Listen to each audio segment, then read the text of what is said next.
Bismillah.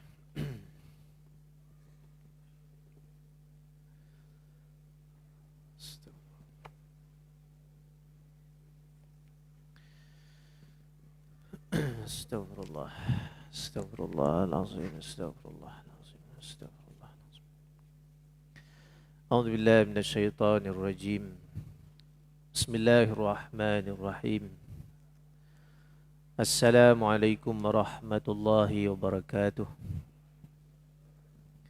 Innal hamdalillah wassalatu wassalamu ala Rasulillah wa ala alihi wa sahbihi wa man walah. Allahumma salli wa sallim wa barik ala sayyidina Muhammad al-Fatih lima ughliqa wal khatim lima sabaqa nasiril haqq bil haqq wal hadi ila siratikal mustaqim wa ala alihi wa sahbihi haqqa qadrih wa miqdarihil azimi amma ba'd. Alhamdulillah, pertamanya dan selamanya marilah kita sama-sama mengucapkan syukur kepada Allah Subhanahu wa taala kerana kita masih lagi dikurniakan nikmat iman, Islam dan juga ihsan daripada Allah. Kita bersyukur pada Allah Taala atas nikmat nyawa dan juga nafas yang keluar masuk ini masih lagi kita diizinkan untuk kita melakukan perkara-perkara ketaatan kepada Allah. Dan alhamdulillah kita bersyukur pada Allah Taala pada saat ini dapat kita bersama-sama berhimpun dalam majlis ilmu. Sekali lagi Allah Taala izinkan kita menjadi tetamu-tetamu Allah. Mudah-mudahan dengan kita menyebutkan nikmat-nikmat yang besar ini menjadikan kita semakin banyak bersyukur pada Allah. Dan seterusnya mudah-mudahan kita keluar daripada majlis ini dalam keadaan diampunkan dosa oleh Allah Taala. Amin insya-Allah.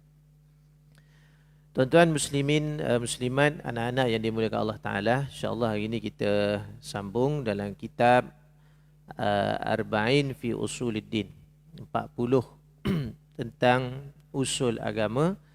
Kita baca daripada 40 prinsip agama daripada penyucian rohani dan jiwa karangan Al-Imam Al-Ghazali rahimahullah ta'ala.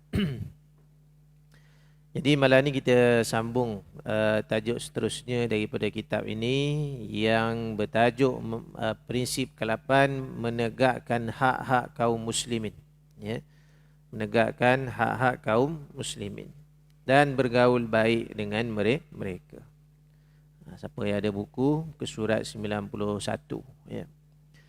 Jadi sama-sama kita buka dengan bacaan doa insya-Allah. Bismillahirrahmanirrahim. Nawaina ta'alluma wa ta'lim والتذكر والتذكير والنفع والانتفاع والإفادة والاستفادة والحث على تمسك بكتاب الله وسنة رسول والدعاء إلى الهدى والدلالة على الخير ابتغاء وجه الله ومرضاته وقربه وثوابه اللهم آمين.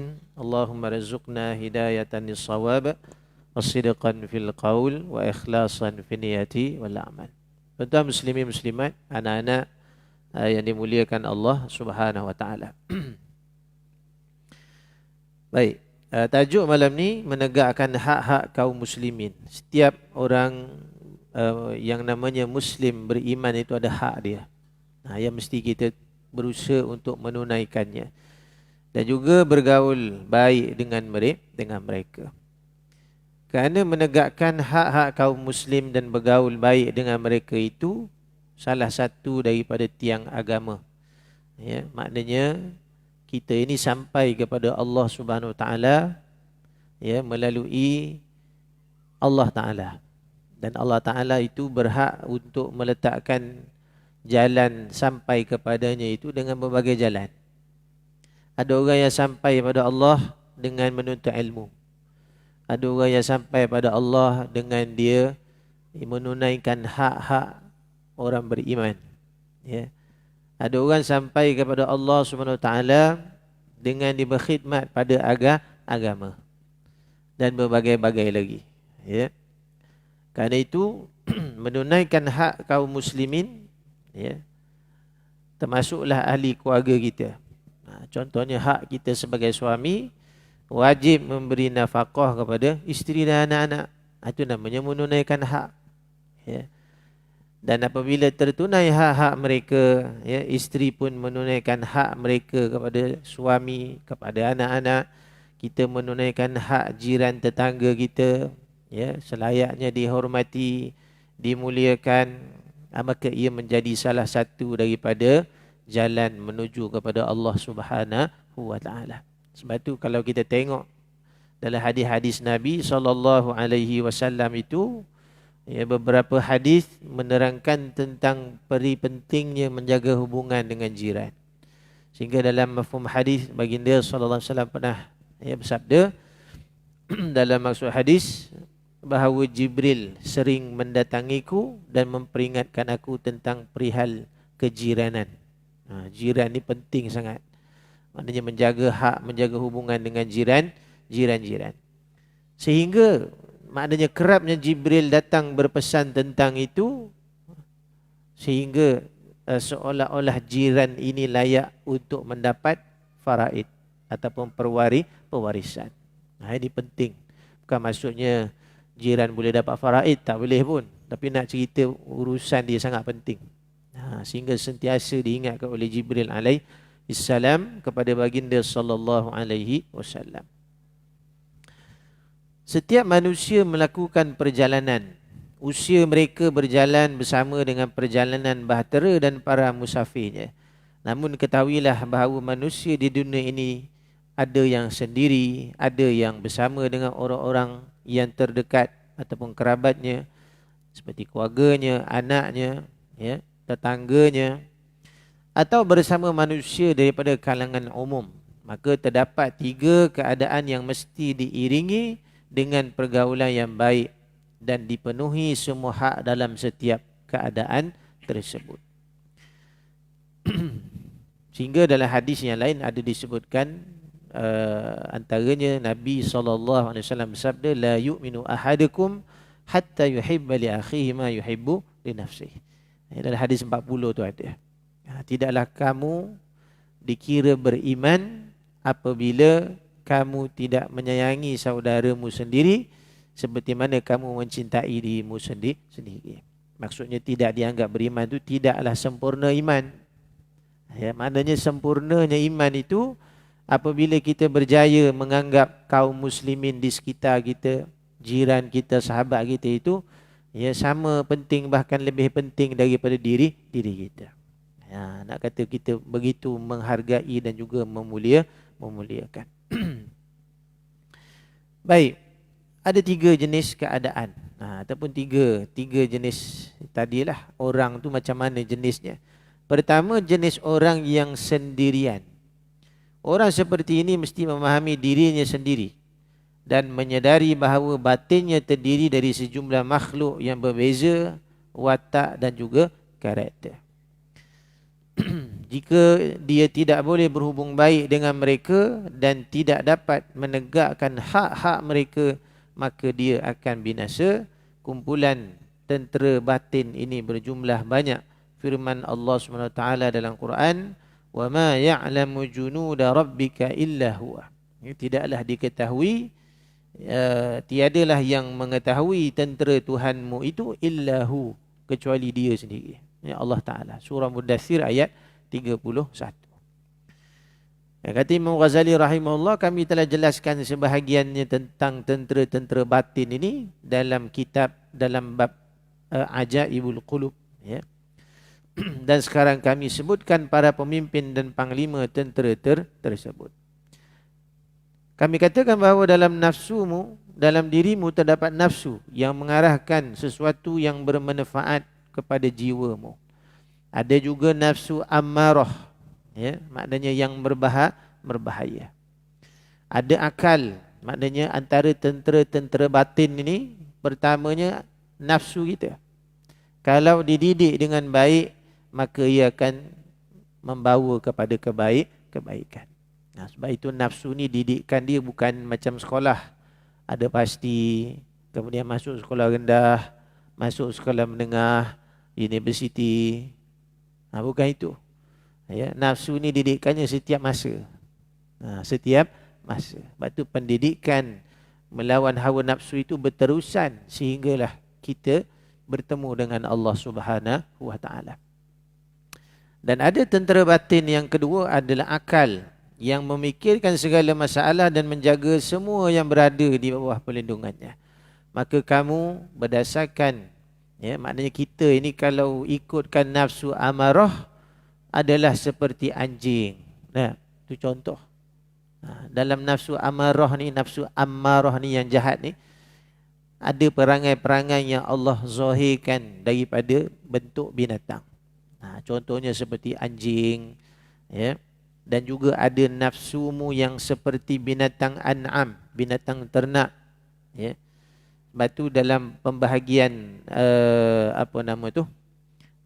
jenis-jenis jiwa manusia itu dibahagi ulama kepada 4. Dalam jiwa kita ni ada 4 bahagian. Pertama disebut, maknanya sifat manusia itu ada 4. Pertama iaitu sifat an'am, binatang ternak. Ada apa? Sifat binatang ternak. Binatang ternak ni kerja dia apa?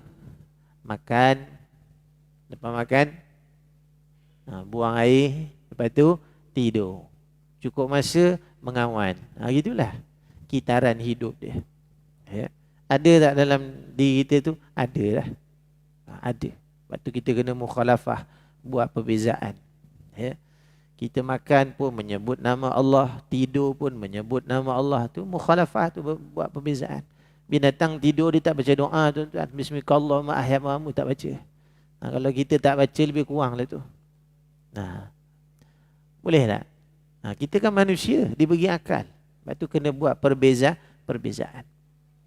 Dan dalam manusiawi kita juga ada dipanggil subu'iyah, iaitu sifat binatang liar. Sifat binatang liar ni seperti anjing tadi lah. Tak boleh ditegur. Anjing kan kalau kita mengecah dia kan, dia nak gigit kita balik. Kan? Dia marah ke tuan dia. Sebab tu kalau pepatah Melayu, seperti melepaskan anjing tersepit, kena makan pula lagi. Kan? Perangai tu dipanggil membalas, suka membalas. Anjing, apa lagi contoh dia? Ular, kala. Ini binatang-binatang yang ada sifat-sifat tu. Itu kedua. Kemudian yang ketiga, sifat manusiawi ini ada disebut sebagai sifat syaitaniyah atau iblisiyah. Sifat kesyaitanan dan keiblisan. Bila pula tu? Ketika mana kita ingkar kepada perintah Allah. Ego, sombong, takabur. Itu sifat iblis tu. Jadi siapa kata dia tak ada sifat tu, cuba cek. Kalau orang tegur dia, boleh terima tak? Saya kalau kawan-kawan tegur boleh sah, tapi kalau bini tegur saya tak boleh. Bini tegur tak boleh tu masih ada lah. Anak tegur tak boleh, contoh. Kita salah anak tegur, contoh. Maknanya masih ada sifat tu dan mesti dirawat. Dan juga yang keempat, dalam sifat manusiawi itu ada sifat malakiyah, sifat malaikat. Kalau baik tu baik dia. Betullah orang tu kata kalau baik tu macam malaikat, kalau jahat tu macam setan katanya. Betul lah tu. Sifat tu ada. Taib, Allahumma salli ala sayyidina Muhammad. Jadi ada nafsu yang bersifat binatang ternak tadi tersebut, an'am. Dan kamu disuruh untuk berlaku adil terhadap semuanya dan menegakkan semua hak mereka. Kamu dapat meminta tolong pada mereka agar kamu dapat mengejar kebahagiaan abadi dengan pertolongan mereka. Jika kamu boleh menjinakkan kuda, melatih anjing, dan kamu tundukkan kedua-duanya untuk kamu kuasai, maka mudahlah bagimu untuk memperoleh apa yang kamu cari. Imam Ghazali umpamakan nafsu nafsu binatang liar, subu'iyah tadi seperti anjing. dan juga Imam Ghazali juga mencontohkan nafsu binatang ternak tadi seperti kuda. Jadi kalau boleh dijinakkan kedua-duanya, maka senanglah perjalanan kita menuju Allah. Baik, Allahumma salli ala sayyidina Muhammad. Itu yang pertama. Maknanya kita sendiri, ya, apa hak pada diri kita orang yang sendirian ini, iaitu adalah dengan kita, ya, menunaikan hak bagi apa? Bagi jiwa kita, nafsu kita, bagi akal kita, ya. Makna menunaikan hak tu, pertama hak bagi nafsu adalah wajib dididik. Itu maksud dia. Bukan ikut hawa nafsu. Ya. Boleh tak saya nak ikut hawa nafsu? Boleh. Ikutlah cara yang Allah gariskan. Itu je. Nak ikut hawa nafsu boleh. Ikut cara yang Allah Ta'ala gariskan. Dia ada batas dia. Saya suka makan, Ustaz. Makan banyak-banyak. Makan. Ya. Tapi agama kata apa? Makan boleh. Tapi jangan berlebihan. Ya. Saya sukalah Ustaz kat orang perempuan tu. Suka sangat contoh dia. Agama kata apa? Boleh. Nikahlah. Nikah. Jadi ikut aturan hawa nafsu boleh. Ya. Ikut hawa nafsu boleh. Ikut apa yang digariskan oleh agama. Itulah hukum bagi awam. Maknanya hukum pada kebanyakan manusia. Ya. Nak kaya? Kayalah. Boleh kaya. Tak ada orang nak larang kita kaya. Tapi bila sampai masa kena keluar bayar zakat, bayar zakat. Itu aja. Ya. Kan kata agama ni tak bagi kita kaya, silakan. Macam-macam kita boleh buat benda-benda baik kalau kita kaya, tapi sampai masa zakat bayar. Jangan lupa. Jadi semua tu ada batasan. Itu hak bagi nafsu, wajib dididik. Nak didik sampai mana? Paling kurang kata ulama, sampai yang Allah Ta'ala jemput masuk syurga nafsu tu. Apa dia? Ya ayyatuhan nafsul mutmainnah. Itulah paling kurang. Sampai nafsu tu menjadi mutmainnah, nafsu yang tenang nak menghadap Allah Subhanahu Wa Ta'ala. Kedua, hak pada akal. Ya, nafsu, akal. Nanti masuk pula ruh. Nafsu, akal, ruh. Akal ni apa hak yang wajib kita tunaikan bagi dia? Iaitu dengan memasukkan ilmu yang sepatutnya. Makanan bagi akal tu ilmu. Jadi ilmu tu ada hak. Apa hak dia? Akal tu apa hak dia? Dimasukkan ilmu. Sebab itulah paling wajib kita memasukkan pada akal kita adalah 3 ilmu fardu ain. 3 ni. Fiqh, tauhid, tasawuf. Ini wajiblah kita masukkan. Ya, kalau boleh belajarlah secara mendalam supaya keyakinan kita juga semakin dalam. Semakin banyak kita belajar, semakin banyak nanti, ya, kita faham, maka semakin dalamlah keyakinan kita kepada Allah Subhanahu Wa Ta'ala. Itu hak akal. Sebab tu jangan kita rasa kita bijak, cerdik, tapi 3 ilmu ni tak cerdik. Kira tak cerdik lah sebenarnya. 3 ni. Ya. Belajarlah tinggi mana pun. 3 ni kalau kita tak sungguh-sungguh, yang lain tu tak jalan. Kita tak kira lah tuan-tuan. Ya. Jadi 3 ilmu fardu ain itulah sebagai makanan pada akal kita. Demikian pula rohmu. Roh ni mana pula Ustaz? Ya. Tak ada orang tahu dekat mana letak roh ni. Ada yang boleh beritahu saya roh kat mana? Saya ingat saya malam tidur mimpi dia keluar Ustaz. Tapi bangun ada pula. Mana pergi roh tu? Roh tu duduk mana tak tahu. Ketika ditanya pada Imam Ahmad Ibn Hanbal, pada Imam Abu Hanifah, ditanya soalan roh tu dekat mana, ditanya. Maka kata Imam Abu Hanifah, cuba kamu tengok susu. Mana susu? Orang bawa susu secawan. Mana lemak dalam susu ni? Orang tu kata, ada lemaknya. Mana lemaknya? Tak tahu duduk kat mana. Yang penting full cream. Maknanya ada lemak, tahu dah. Tapi mana lemak orang tak boleh tunjuk. Gitulah dengan roh. Itulah contoh paling cerdik yang ulama bagi. Roh tu ada. Apakah hak kita pada roh kita? Sian dia. Kan? Roh ini ada hak yang perlu kita tunaikan. Jasad pun ada hak yang perlu kita tunaikan. Apa hak bagi roh itu? Iaitu dengan membawa ia mengenal Allah Subhanahu wa taala. Itu hak dia. Ya, dulu dia kenal Allah. Allah pun utuslah dalam jasad kita. Ada nafsu, ada akal. Tiba-tiba lama dia duduk dunia, dia lupa pada Allah. Kesianlah dia. Ya. Ada juga ulama mengatakan bahawa kepala bagi roh itu adalah akal. Kepala dia. Ya. Kepala bagi roh adalah akal dan kepala bagi badan adalah nafsu. Badan kita ni disulam dengan apa? Nafsu. Nafsu, tuan-tuan. Ya. Roh kita itu kepalanya ada akal. Yang kita duk fikir sekarang ni. Lepas tu bila kita mati, ya, bila kita mati, kita tinggallah badan kita ni.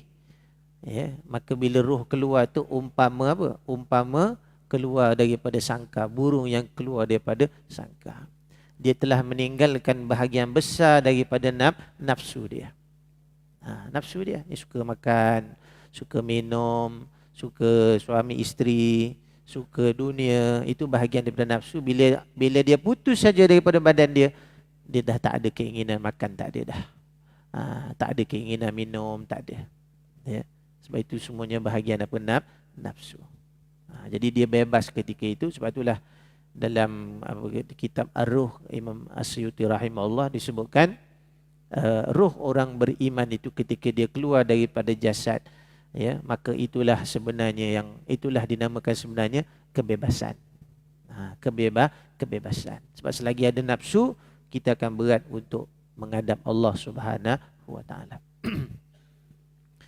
Baik.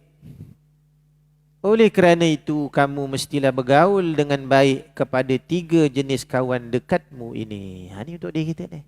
Ada berapa kawan? 3, tuan-tuan. 3 ni hak dia kena tunaikan. Pertama apa kawannya tadi? Nafsu. Apa hak kita pada nafsu kita? Menunaikan, iaitu mendidik nafsu. Nafsu tak boleh buang, tuan-tuan. Lepas tu ada sahabat bila jumpa Nabi, dia kata, 3 orang sahabat, ya Rasulullah, saya tak nak tidur malam, saya nak bangun malam je, kata dia. Nak qiyamul lail. Sebab kalau tak bangun malam nanti, sebab saya nak bangun malam ni sebab nak didik nafsu, tak nak tidur. Ya. Seorang sahabat pun kata, ya Rasulullah, saya nak puasa je, saya tak nak makan, kata dia. Sebab saya nak didik nafsu. Dan sahabat yang ketiga kata, saya tak nak kahwin ya Rasulullah. Saya nak membujang seumur hidup. Ya. Nabi kata, aku ni inni akhwafu ilallah. Aku ni orang yang paling takut pada Allah. Aku bangun malam dan tidur. Aku berpuasa dan berbuka. Aku juga berkahwin. Itulah cara yang paling sederhana Nabi ajar untuk mendidik nafsu. Paling sederhana. Ya, maknanya baginda sallallahu alaihi wasallam orang yang paling dekat dengan Allah, yang paling takut dengan Allah, menggunakan cara yang paling sederhana yang Allah Taala bagi. Ya. Maknanya nafsu ini dilayan dengan mengikut aturan Allah. Bukan kata layan tu main sembrono lah. Ikut suka hati, itu bukan betul, ya. Maknanya melayani nafsu ini adalah dengan mengikut aturan daripada Allah. Itu hak nafsu, wajib dididik. Kedua, kawan baik kita kat dalam ni akal kita. Apa kewajipan kita pada akal? Memasukkan ilmu. Masuklah ilmu dia. Kalau tak ada macam mana? 3 ilmu yang wajib tadi. Itu nama fardu ain. Ya, fiqh, tauhid, tasawuf. Kalau orang kata ustaz nak belajar apa fardu ain, itu adalah 3 ilmu tu. Dia tak lari daripada 3 tu. Dan yang ketiga adalah roh kita. Roh kita yang menyebabkan Allah Ta'ala bagi dia jadi asbab untuk kita hidup. Ya. Sebagai ulama menamakan roh itu an-nafs, nafas. Sebabkan roh adalah jasad ni bernafas. Bila roh keluar, bernafas tak? Tak bernafas tak? Dia tak bernafas lah. Jadi roh itu, itulah diri kitanya yang sebenar, dan haknya adalah kita kena bawa dia mengenal Allah Subhanahu wa taala. Baik, itu pada diri kita, hak pergaulan pada diri kita. Yang kedua adalah hak pergaulan kamu di kalangan umum. Di kalangan umum. Ya. Macam mana kita nak bergaul dengan orang kebanyakan. Darjat yang paling rendah dalam pergaulan, maknanya kita dengan isteri kita, dengan suami, dengan anak-anak, dengan kawan, dengan jiran, siapalah yang ada keliling kita ni, yang paling rendah kedudukan dalam pergaulan adalah berusaha untuk tidak menyakiti hati mereka. Itulah yang paling rendah sekali. Maksudnya paling kurang kita tak usik orang lah, senang cerita. Kan? Sehingga yang dipanggil seorang Muslim itu man salima, siapa yang selamat min yadihi wa lisanih, daripada tangan dan mulut dia. Itu nama orang Muslim. Orang yang Islam maknanya orang yang memberi keselamatan daripada menyakiti orang lain dengan tangan dan juga mulutnya. Sabda Nabi SAW, seseorang Muslim adalah yang mampu menjaga orang-orang Muslim yang lain daripada gangguan lidah dan juga tangannya. Tadi yang paling rendah, Ustaz, yang paling tinggi apa? Yang paling tinggi ni apa yang kita nak bagi pada sahabat-sahabat kita, keluarga kita ni? Nabi sebut dalam hadis apa dia? Apa dia? Orang yang paling bermanfaat kepada manusia.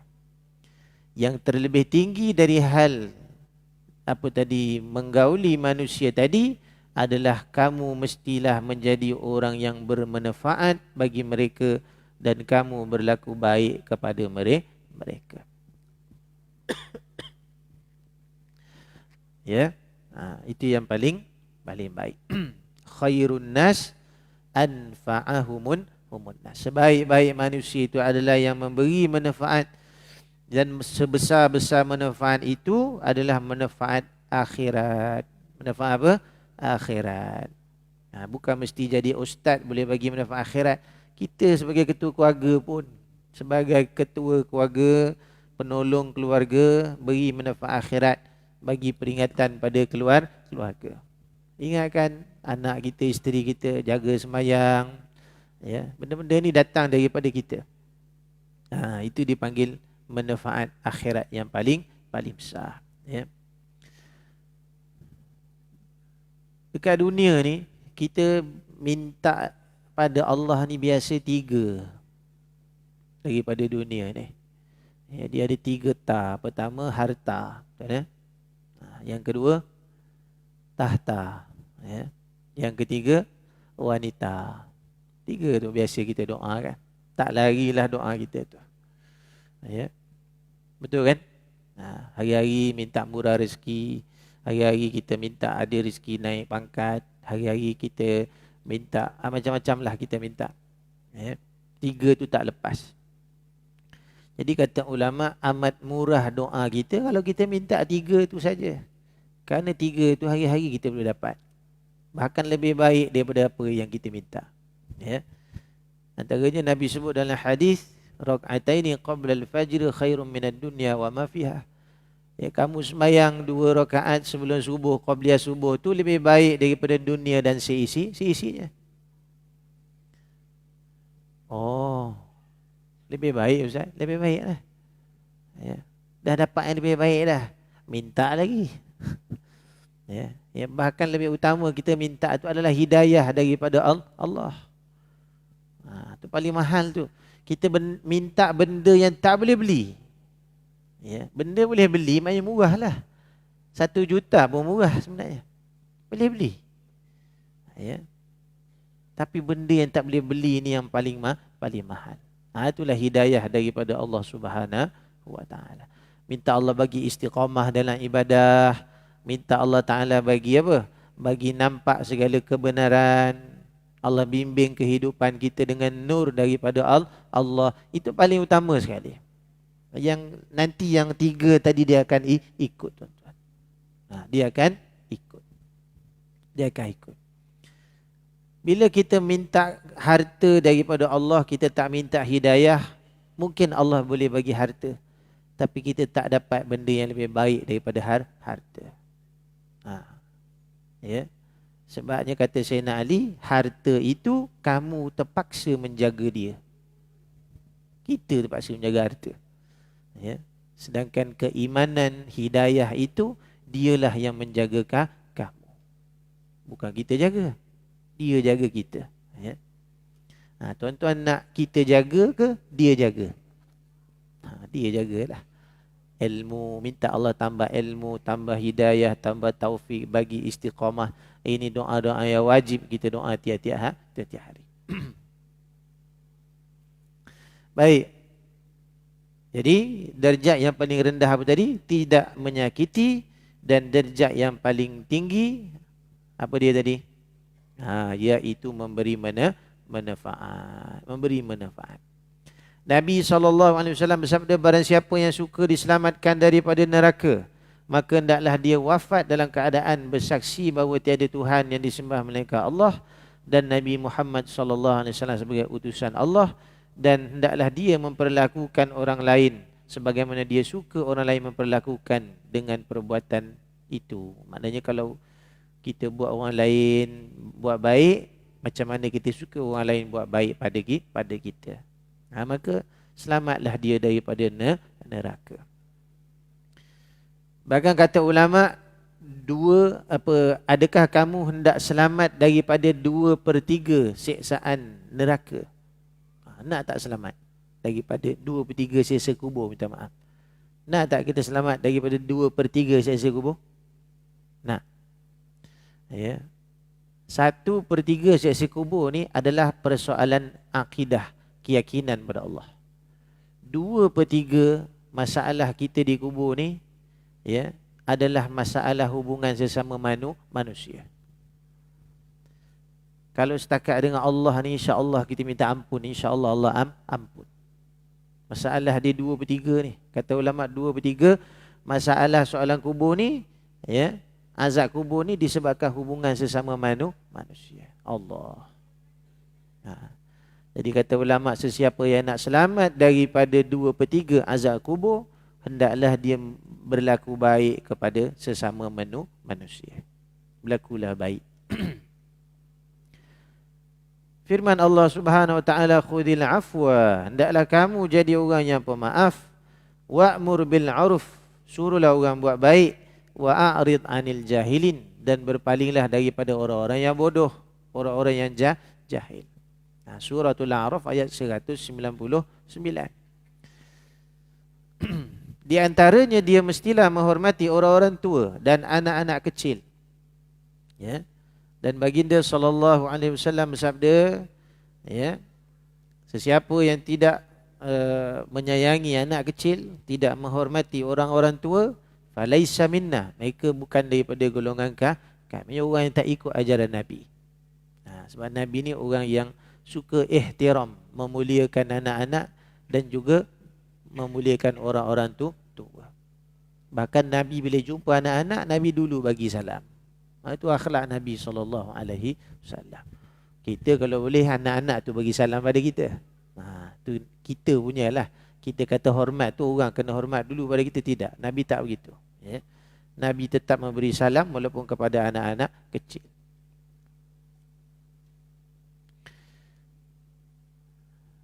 Dan termasuk mengagungkan Allah Subhanahu wa taala adalah dengan menghormati orang-orang muslim yang beruban. Asyaib, maknanya orang-orang yang dah rambut dia putih. Hormati orang-orang tua kita. Macam mana menghormati orang tua-tua kita? Kita jaga cakap kita. Bahasa kita, bila bercakap dengan pakcik-pakcik, haji-haji, cakap elok-elok. Kan?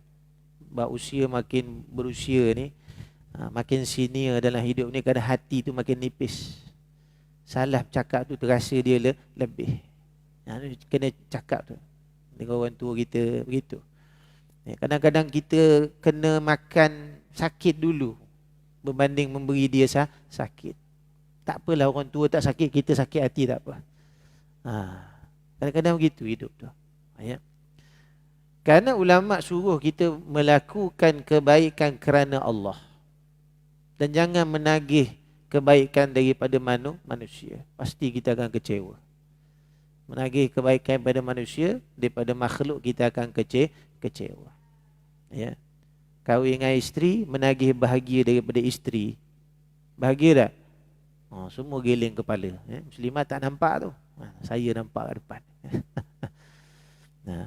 Menagih bahagia daripada suami. Ya, saya ingat bila saya kahwin, ustaz, jadilah permaisuri. Ya. Rupanya tak tahu jadi apa, kata dia. Nak dapat bahagia dari suami, tak bahagia. Nak dapat kasih sayang yang sempurna, tak dapat kasih sayang tu. Kerana namanya makhluk, dia tak mampu bagi kasih sayang. Dia tak mampu bagi bahagia. Dia tak mampu bagi suka yang macam mana kita suka. Ya. Habis nak buat macam mana? Betulkan tujuan kita berkasih sayang, betulkan tujuan kita nak cari bahagia, semata kita buat tu kerana Allah. Makin bila semua perkara kita buat kerana Allah, kita dapat hakikat bahagia itu. Dapat sungguh lah.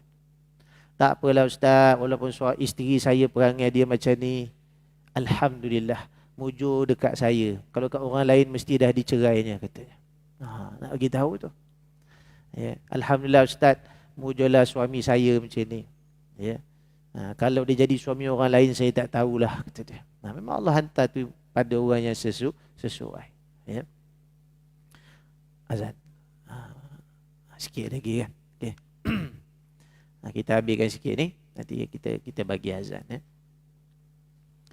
Dan di antaranya, kamu mesti bersama-sama manusia. Maksudnya bila kita bergaul dengan keluarga dan sebagainya, biwajhin taliq, iaitu dengan wajah yang berseri-seri. Rajin-rajin senyum, jangan jumpa orang monyok aja. Memang ada jenis orang muka dia serius saja, ya. Tapi janganlah serius sangat. Jumpa orang tu senyum, balik rumah senyum, ya. Kerana perkara-perkara tersebut merupakan orang tengok pun akan bahagia. Baik, nanti kita sambung lagi selepas azan. Wassallallahu ala sayyidina Muhammad wa ala alihi washabihi wa barakatuh. A'udzubillahi minasyaitonirrajim. Bismillahirrahmanirrahim. Subhanallah walhamdulillahi wa la ilaha illallah wallahu akbar. Wa la hawla wa la quwwata illa billahil aliyyil azim. Allahumma salli ala sayyidina Muhammad. Allahu ya karim.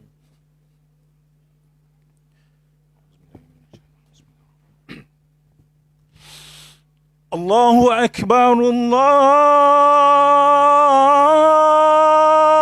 akbar. Allahu akbar, Allahu akbar. Allahu akbar, Allahu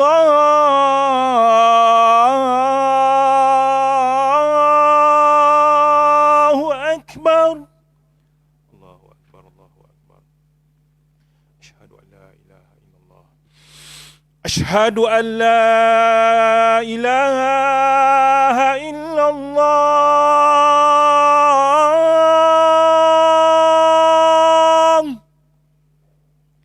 Asyhadu an la ilaha illallah.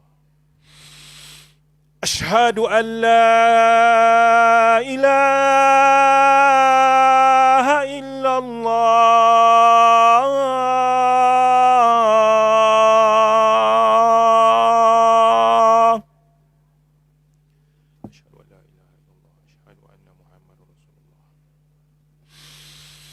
Asyhadu anna Muhammadar Rasulullah. Asyhadu anna Muhammadar Rasulullah. Asyhadu anna Muhammadar Rasulullah. Asyhadu anna Muhammadar Rasulullah.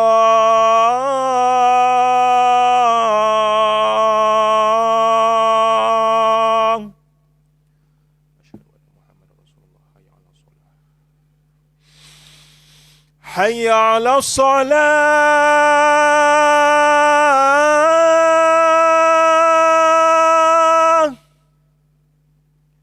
لا حول ولا قوة. حي على الصلاة.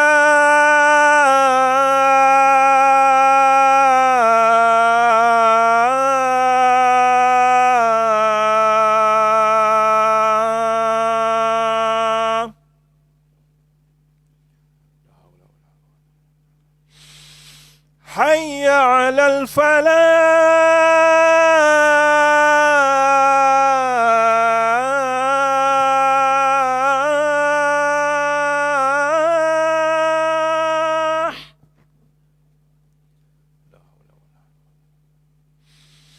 حي على الفلاح.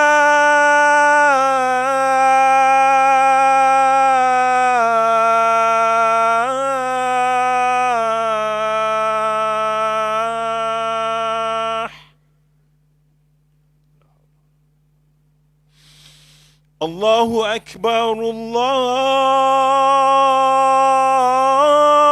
الله أكبر. الله أكبر الله أكبر. لا إله إلا الله.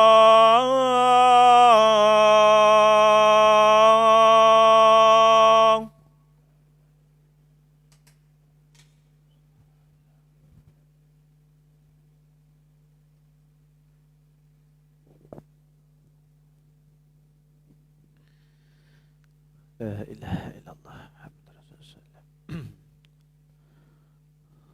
Bifli wal Rabbi fili wal jami'al muslimin muslimat. Bismillah walhamdulillah wassalatu wassalamu ala Rasulillah wa ala alihi wa sahbihi wa man walah amma ba'd. Sambung sikit lagi ni. Ya, antara akhlak kita secara umum, antaranya tadi disebut dalam hadis Nabi SAW, iaitu menghormati orang-orang tua dan juga menyayangi anak-anak kecil, anak-anak kecil. Kemudian antara yang lain iaitu bertemu sesama manusia itu dengan wajah yang berseri-seri, ya. Dan dalam hadis Nabi SAW, Nabi SAW bersabda, tahukah kamu kepada siapakah neraka itu diharamkan? Maka para sahabat menjawab, Allah wa rasuluhu a'lam. Allah dan Rasulnya lebih mengetahui. Kemudian baginda SAW bersabda yang bermaksud neraka itu diharamkan kepada orang yang lemah lembut, mudah dalam pergaulan dan juga persahabatan. Dan juga dalam riwayat yang lain, sesungguhnya Allah Subhanahu wa taala itu senang kepada orang yang mudah dan juga berwajah manis. Mudah ni maknanya memudahkan urusan. Ya, minta apa pun insya-Allah usahakan. Itu orang mudah. Ya, dan juga berwajah manis. Maksudnya berwajah manis ni, wajah tu kalau tengok orang, seronoklah orang tengok dia. Macam seolah-olah orang tu dibagi gula-gula dah. Kita tengok muka wajah dia, oh dia ni okey, senang dia ni. Begitu, ya. Itu salah satu apa tadi kita sebut sebagai adab apabila kita bergaul di kalangan Baik, kemudian Allahumma salli ala sayyidina Muhammad. Antara yang lain, ni tak akhir lah ni, dia ada banyak kat sini, saya ambil ambil yang penting lah, ya. Antaranya, haruslah kamu berusaha untuk memenuhi keperluan kaum muslimin, walaupun dengan hanya sekadar memberikan pertolongan. Apa sajalah pertolongan. Nak bagi tenaga, nak bagi harta, nak bagi masa, ya. Dan kadang-kadang memberi nasihat tu pun pertolongan. Ada masalah kan, minta nasihat sikit, saya ada masalah ni, contoh, ya. Sehingga Nabi sebut dalam hadis, idzas tansaha ahadukum falyansih. Apabila kamu ni datang orang minta nasihat, falyansih, hendaklah kamu bagi nasihat. Ya, bagi nasihat ni bukan mesti ustaz, tidak. Kita lah apa pengalaman hidup kita yang kita ada.